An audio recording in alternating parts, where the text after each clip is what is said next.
Dengan Desmond di sini. Saya akan menjelaskan tentang pengertian public relations. Public relations, menurut buku dari Frank Jeffkins, individu yang merangkum keseluruhan komunikasi yang terencana baik ke dalam maupun keluar antara satu organisasi dengan semua kalayaknya dalam mencapai tujuan-tujuan spesifik yang berlandaskan pada saling pengertian. Nah, menurut saya pribadi, secara sederhana, public relation adalah hubungan masyarakat atau humas dalam penyebaran informasi semua berkaitan dengan komunikasi.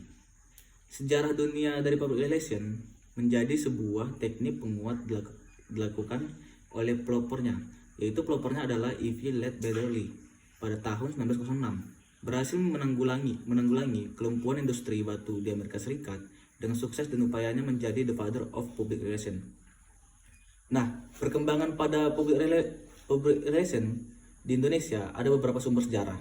Yang pertama, sejarah pada masa kerajaan. Praktik public relation sudah ada pada zaman kerajaan Mataram atau sejak Penembahan. Yang kedua, Senopati atau kerajaan Demak.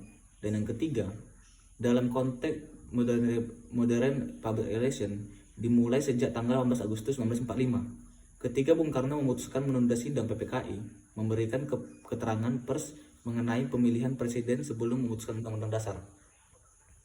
Dan banyak pendapat para ahli mengenai perkembangan public relations di Indonesia. Peran dan fungsi public relations antara lain, yang pertama adalah penasihat ahli. Fungsi sebagai menganalisis, mengevaluasi, membuat program, masalah atau fenomena perusahaan. Yang kedua adalah fasilitator komunikasi. Fungsinya sebagai jembatan antara perusahaan dengan publik. Yang ketiga, fasilitator pemecah masalah. Fungsinya mampu bekerja sama dengan pihak lain untuk menyelesaikan masalah. Yang keempat, teknisi komunikasi. Fungsinya adalah sebagai ahli yang mampu berkomunikasi secara lisan dan tulisan. Perbedaan public relation, marketing, advertising, dan sales antara lain. Public relation yaitu penyebaran informasi yang tujuannya memberikan citra yang baik terhadap perusahaan.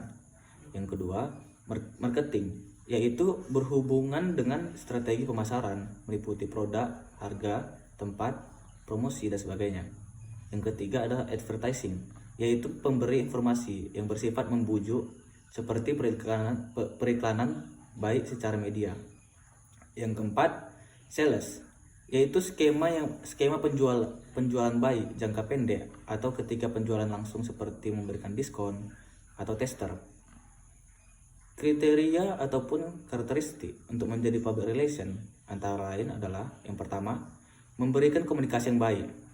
Untuk menjadi public relation memerlukan komunikasi yang baik, terutama menjadi public relation untuk jadi diri sendiri, mampu menyampaikan pendapat, keluh kesah, dan ungkapan hati dengan baik.